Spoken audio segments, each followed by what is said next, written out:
बुद्धि के देवता ब्रह्मा है, चित्त के देवता वासुदेव है, अहंकार के देवता शिव जी हैं, हाथ के देवता इंद्र हैं, गुदा के देवता यमराज हैं, लिंग के देवता प्रजापति हैं, चरण के देवता विष्णु भगवान हैं। सब देवता के अंगे में है।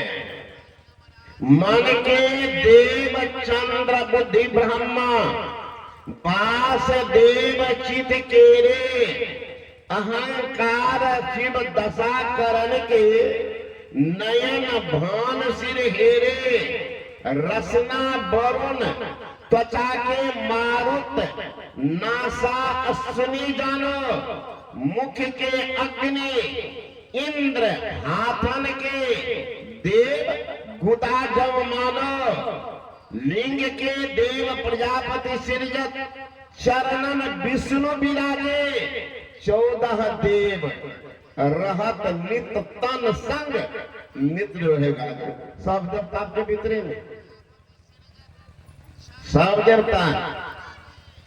तो इस देवता को जो प्रकट कर लिया है, अगर उनका नाम लेंगे तो कौन देवता छूटेगा? हमको बता दीजिए, हमको बता दीजिए। भ्रम होता है।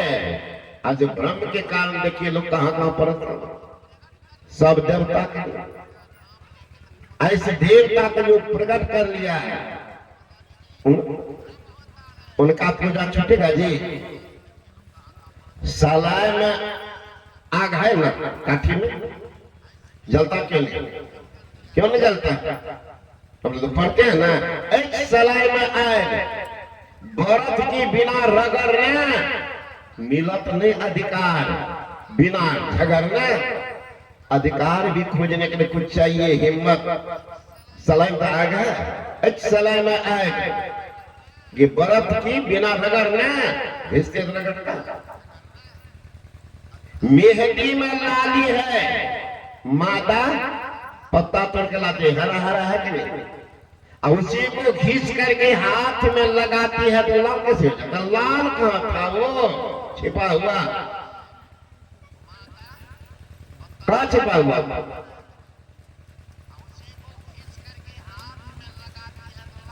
लक्ष्मी गोस्वामी कहते हैं, है तो स्वामी सबके भीतर, लेकिन लखान होता है जैसे रंग रहे मेहंदी में, लेकिन वैसे मालूम होता है तो स्वामी सबके भीतर, लेकिन लखान होता है।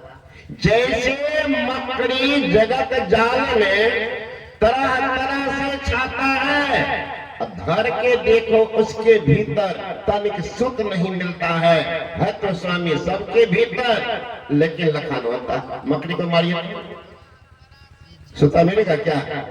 कितना पतला सूता है, इतना विज्ञानी कहां चंद्रमा तक चला गया है, लेकिन ऐसा पतला सूता नहीं बना पाता।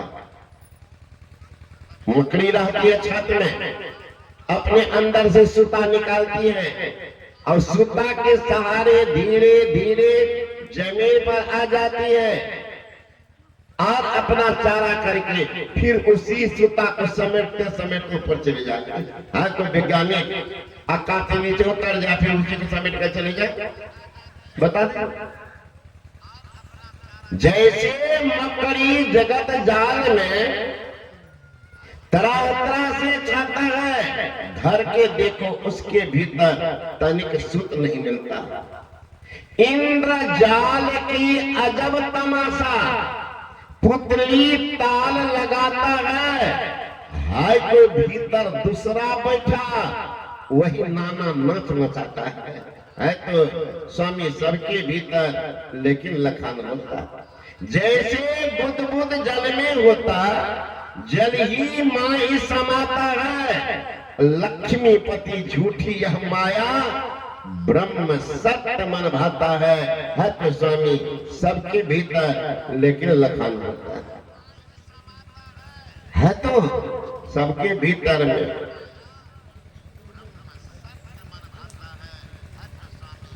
आप प्रकट नहीं किए, जिन्होंने प्रकट कर लिया है, वैसे सिद्धात्मा ब्रह्मिष्ठ महापुरुष का नाम लेने से कोई देवी देवता नहीं छूटता। इसलिए हृदय खोल करके जयकार कीजिए, कल्याण होगा। एक शब्द में बड़ा आकर्षण है और धरती भी पवित्र होती है।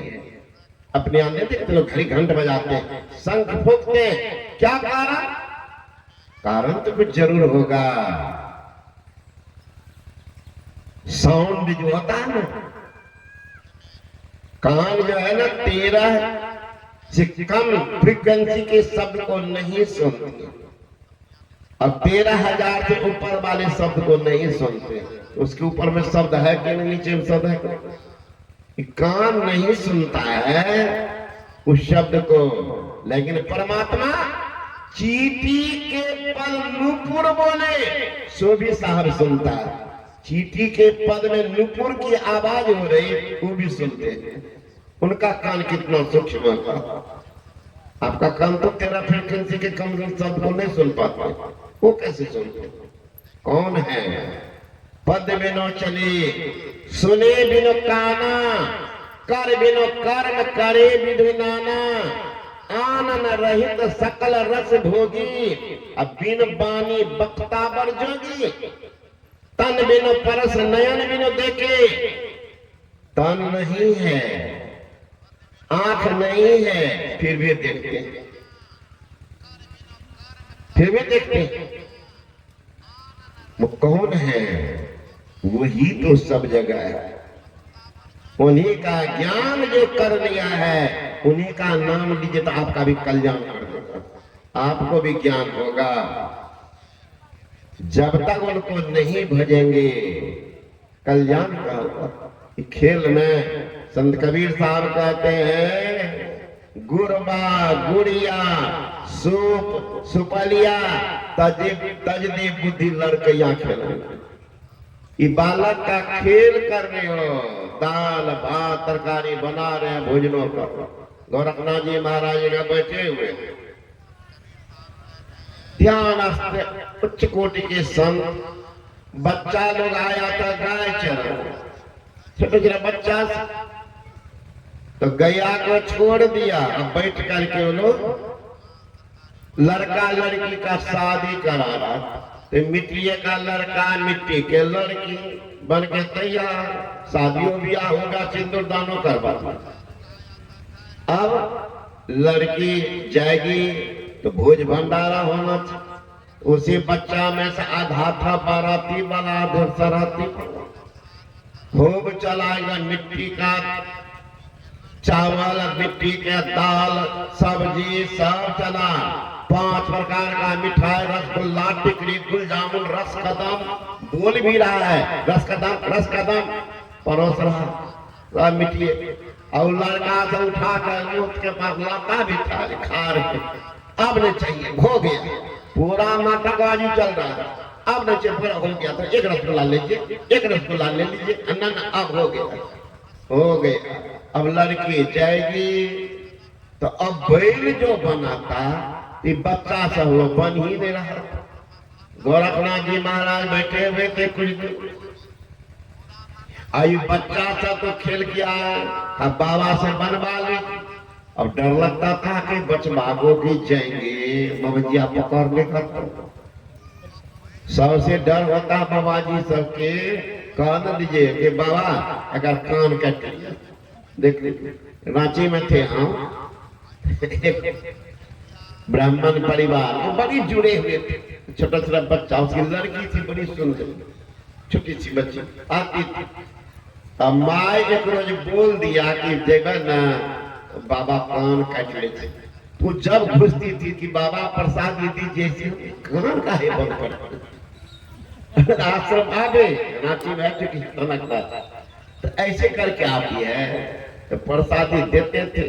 तो किसी तरह से बेचारी को हाथ हटा बेचक से ले लिया। फिर बाद एक रोज मैंने के माँ के साथ आई, मैंने कहा ये आश्रम घुसती हमेशा ही आंख कान बढ़ती कि नहीं बाबा। तब एक रोज इनको डरा दिया इनके पापा की जेब ना तो बाबा कान काट। अब उस दिन से ये डर गई है कि काने ने साफ कर दे हो, ऐसे का डर। एक बुढ़िया का बच्चा रो रहा है ना, रो रहा था, एक साधु बाबा जा रहे, अब बुढ़िया कहती है कि बाबा ये बच्चा चुप नहीं है, जगह कान काट ले। एक बार दो बार बोली बुढ़िया, बाबा बोलते कान काट लेंगे तो चुप हो जाएगा। हाँ बाबा कान काट लीजिए, देखला नहीं चुप है ना, कान काट। तो बचपा चुप आई, बाबा जी सोचने लगा सीधा साधा बेचारा, हृदय के शुद्ध, 6-5 तब सोचे कान काटेंगे, हो सकता है रोगे हो, छूट जाए। रोना निकाला चाकू, गया फिर आया, सीधे कान एकदम काटिए दिया। बुढ़िया चिल्लाने के बाप रे तो बाबा जी छोटी चंडाल, तुम्हें तो बोले काटने के लिए, हम ऊपर का मन से कह दिया कि कहिए ये काटिए ले, ऊपर का मन से। ये भैया हमरा के पता कि तोरा दूगो मन से, एगो ऊपर का मन एगो तर का। अच्छा बुझ गए ना, तोरा दूगो मन से। संजोग देखिए, बाबा जी तो गया कुछ दिन के बाद लौटा, बुढ़िया के घर में आग लग गई थी। अब बुढ़िया चिल्लाती बाबा बाबा बुता दीजिए। बाबा जी कहे टस से मत, गांव के लोग आए, आग बुताए, आग बुता दिए तो कहने लगी बाबा जी है कि चंडा, बताइए कितना चिल्लाई के पास कमंडल में पानी बुता सकता, हिला तक। लोग आए कि बाबा साधु बाबा पर लोग विश्वास है, श्रद्धा है, बेचारी चिल्लाई। कहा बाबा क्या बता, मन तो था कमंडल उठाए।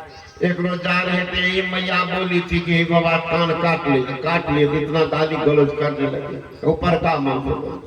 हम भी सोचे हो सकता जानिए का आग लगाई होगी, हम बुता देंगे। ऊपर के मन से बोलती है कि बुता दो ताकि लोग जाने की कहल के रहे। भीतर का मन है कि भले जेलिए जाओ, किसी कारण से नहीं लगा। ऊपर का मन से अगर जब कीजिएगा ना तो कुछ नहीं होगा, ऊपर का मन से कीजिए, जान करके कीजिए, तब ये कल्याण होगा। तो सारे देवताओं का निवास देखिए कहां, सब देवता का निवास मनुष्य शरीर में। अब मनुष्य शरीर में जो प्रकट कर लिए हैं उस देवता को, उनका अगर नाम ले लेंगे तो एक भी देवता नहीं छूटेगा। देवी देव समस्त पूर्ण ब्रह्म परम प्रभु गुरु में करत निवास, कहता है संत। गुरु बत हो गए, गुरु ज्ञान का नाम होता, गुरु नाम है ज्ञान का। शिष्य सीख ले सोय, अज्ञान मर्याद जाने बिना गुरु और शिष्य न कोई। ज्ञान जिस शरीर से मिल जाए सच्चा गुरु है, सच्चा गुरु है। इसलिए उस गुरु की शरण में जाइए। जब तक जीवन में गुरु नहीं, जीवन आपका शुरू नहीं, जिंदगी शुरू। खास करके माँ बहन सावधान रहिएगा, घर की लक्ष्मी कहलाती है, लक्ष्मी कहलाती है औरत। पुरुष कितना और ला कर देते, लक्ष्मी तो नहीं है कहलाता, भले क्विंटल का क्विंटल ला, लक्ष्मी औरत होती। और लक्ष्मी अगर अशुद्ध है तो कभी लक्ष्मी का निवास नहीं हो सकता, वो दरिद्री का निवास है। इसलिए औरत को बिना गुरु का तो सीख करके कुछ करना चाहिए। गुरु ही मोक्ष धाम ले जाएंगे। पति की सेवा करेंगे, अच्छी बात है, करनी चाहिए, लेकिन पति की सेवा करके स्वर्ग जा सकते हैं, मोक्ष धाम नहीं। मोक्ष धाम में जा सकते हैं, मोक्ष धाम के लिए गुरु की जरूरत है। जब तक गुरु नहीं, जिनके जीवन में गुरु नहीं, उसका जीवन शुरू नहीं हुआ। इसलिए बिना गुरु का कभी मत रहिएगा। सच्ची सदगुरु के शरण में जाइए, उनसे सीख लीजिएगा, धीरे धीरे अभ्यास कीजिएगा, परम कल्याण होगा। विशेष आप लोग प्रधान काल में कल है सुनिएगा। बोले श्री सदगुरु महाराज की।